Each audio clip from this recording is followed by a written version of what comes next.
ঈদ উপলক্ষে মানুষের মাঝে ভালোবাসা বিতরণ মিষ্টি, ফল, শরবত ও চা বিস্কিট।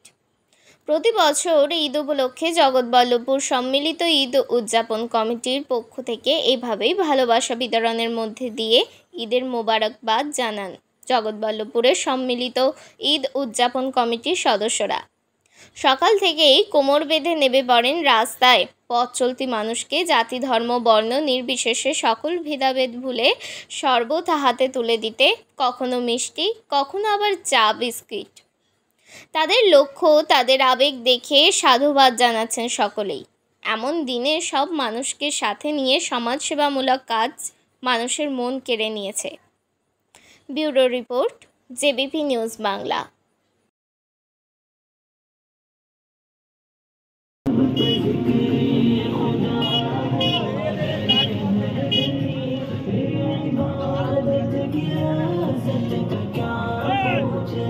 Ay, boca chula!